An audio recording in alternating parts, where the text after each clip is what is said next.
안녕하세요. 특성화고 대입 입시 전문 채널 역전타TV입니다. 오늘 알아볼 2025년 특성화고 특별전형 지역 거점국 공립대학은 부산대입니다. 지금부터 부산대 특성화고 특별전형에 대해서 알아봅시다.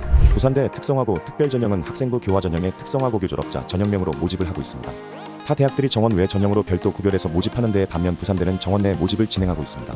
부산대 교과전형은 학생부 교과 일반, 지역인재, 농어촌 학생, 특성화고교 졸업자로 분류하고 있습니다. 모집 단위 기준에서는 학생부 교과 특성화고교 졸업자 기준에서 상경계열은 관광컨벤션학과, 생활과학 계열의 의류학과, 공학계열 기계공학부, 건축공학과, 항공우주공학과, 이등용공학과, 농생명 계열 원해생명과학과, 조경학과, 식품자원경제학과 9개 모집 단위 총 11명을 모집하고 있습니다. 또한 부산대는 예술, 체육 계열에서는 특성화고교 졸업자 전형으로 실기 전형을 반영하는데요. 한국음악학과 관악, 화학전공, 조형학과 도예전공, 조형학과 가구목조형 전공 3개 모집 단위 각 1명씩 총 3명을 모집합니다. 전체적으로는 총 12개 모집 단위, 총 14명 모집이다 보니 실제 경쟁률 및 합격 기준선이 매우 높습니다. 실제 작년 기준으로 내신 1, 2등급 정도의 성적에서도 불합격하는 모집 단위가 나오기 때문에 1.0에 가까운 성적이어야 한다는 점을 미리 말씀드립니다. 부산대 기준학과는 각 모집 단위마다 지원할 수 있는 계열이 상당히 겹치지 않게 해놓았습니다. 대부분의 대학들이 기계공학부와 항공우주공학과 같은 경우 같은 계열로 보다 보니 지원 기준학과가 같은 경우가 많은데, 부산대는 기계공학부는 기계과, 자동차과, 세라믹과, 전자기계과가 지원 가능한데 반한 항공우주공학과는 항공과와 기계과만 지원이 가능합니다. 경영 사무계열에서 지원할 수 있는 모집 단위 또한 산업공학과와 식품자원경제학과로 일반적으로 상경계열로 볼 수 있는 관광컨벤션학과는 사무, 경영학과가 지원이 불가한 부분도 상당히 특이합니다.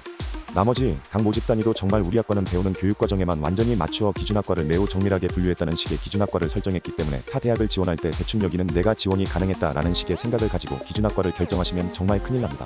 전형 방법에 대해서 이야기해보면 저번 시간에 말씀드린 경북대와 유사한 교과전형의 서류평가 요소를 포함시킨 방식을 채택하고 있습니다. 내신을 반영하는 학생부 교과는 80%를 반영하고 나머지 20%는 학업역량평가라고 하는 서류평가 요소를 포함하여 반영하고 있습니다. 경북대와 가장 큰 차이점은 경북대는 서류평가 요소에서 교과목 세특을 반영하지 않지만 부산대는 교과목 세특을 반영한다는 것이 가장 큰 차이점입니다. 실제 작년 기준 1.03의 주요 교과목 내신 성적을 가졌던 학생도 불합격한 사례가 있기 때문에 무조건 내신 성적이 1.00이라고 해서 합격하지는 않습니다.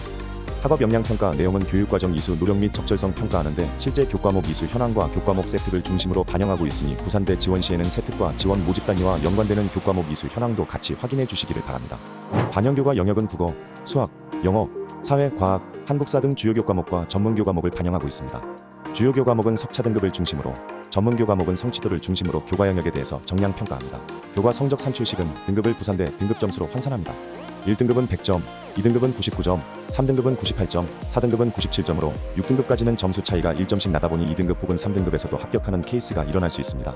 다시 말씀드리자면 단순 내신 등급만 반영하지 않는 부분이 첫 번째 중요한 이유이며, 각 등급 간 점수 차이가 작다는 것은 특성화고 내신 성적을 동등하게 비교하기 어렵다는 판단 아래 내신 등급은 1점 이상 등급이라면 큰 차이 없이 반영하되, 서류평가 요소 20%를 활용하여 실제 지원자들의 학업 역량이 숫자상으로만 우수한지 아니면 실제 역량도 동일하게 가지고 있는지를 종합적으로 판단하여 실제 우수한 학업 역량을 가지고 있는 지원자를 뽑는다고 보시면 좋습니다.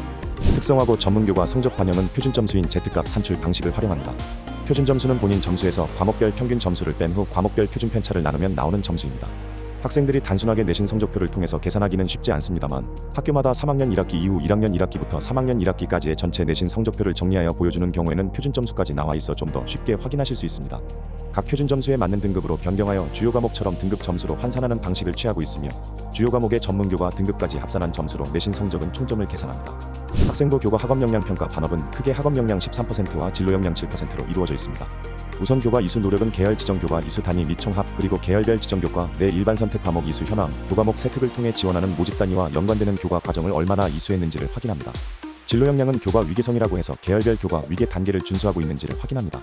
예를 들면 수학 경우 수학 상하를 배우고 2학년 이후 수학 1, 수학 2 그리고 3학년 때 확통, 미적, 기하 중에 배우게 되어 있는데요.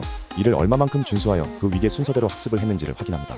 대부분의 특성화고들은 수학 상하, 수1까지는 정규 수업에서 배우는데요. 문제는 수2 혹은 미적, 기하, 확통은 학교마다 배우는 경우도 있고 안 배우는 경우도 있다 보니 여기서 한 과목이라도 더 배운 학교의 지원자가 유리할 수밖에 없는 게 문제입니다. 하지만 이 부분은 특수한 경우이다 보니 우리 학교가 위계 과정을 다 이수하지 못했다고 너무 걱정하기보다는 기본적으로 학교에서 배우는 과정을 얼마나 성실히 했는지와 추가로 학교에서 배우기가 어렵다고 해도 나 스스로 수2 혹은 미적, 기하, 학통에 대해서 배우고자 노력한 활동이 생기부에 기재되어 있거나 세특에서 보여줄 수 있다면 충분히 경쟁력을 갖출 수 있다고 보여지니 더 많은 배움에 대한 노력 과정에 대해서 고민하시고 노력의 흔적을 수업에서 선생님들에게 보여줄 수 있게 하면 도움이 되실 겁니다. 이와 함께 연계하는 것이 학업성취도입니다. 특성화고교 출신자 전형에서의 학업성취도는 전문교과 과정에 대해 교과목 세특을 확인합니다. 기본적으로 전문교과가 성취도 A가 아니라면 부산대에 합격하기가 쉽지 않습니다. 또한 성취도가 A라고 해도 관련 세특 내용까지 학업 역량이 우수함을 보여주지 못한다면 여기에서 많은 불합격이 일어나는 원인으로 보시게 됩니다. 결국 부산대 특성화고교 출신자 전형은 단순 교과 전형이 아닌 서류형 교과 전형이라고 보시는 게 맞습니다. 우수한 학업 역량을 보여주는 것이 매우 중요하며 단순 내신 성적으로만 판단되지 않는다는 점을 절대적으로 잊으시면 안 됩니다. 어찌 보면 종합 전형보다도 더 까다로운 전형이 바로 부산대 특성화고교 출신자 전형이라고 말씀드릴 수 있습니다. 오늘은 부산대에 대해서 알아보았습니다. 지역거점 국공립대 중 가장 중요하다는 8개의 대학에 대해서 살펴보았습니다. 지역거점 특성화고 학생분들 혹은 지역거점 국공립대에 대해 관심이 많은 수시 지원생분들에게 도움이 될 만한 정보이니 수시 준비하실 때 참고해 주시면 좋겠습니다. 물론 이 내용을 만드는 시점이 2025 확정 모집 요강이 나오지 않은 시점에서 만들다 보니 실제 2025 모집 요강과 차이가 있을 수는 있습니다만 미리 준비해야 하는 특수한 상황에서 참고하시는 내용으로 만들었다는 점 확인해 주세요. 실제 2025 확정 모집 요강 내용을 확인하셔서 보완해야 하는 부분 혹은 부분적으로 변경된 부분에 대해서는 다시 체크해 주시기 바랍니다. 특성화고 대입 입시 전문 채널 역전타 TV였습니다. 다음 주에는 더욱 도움이 되는 입시 컨텐츠를 가지고 찾아뵙도록 하겠습니다.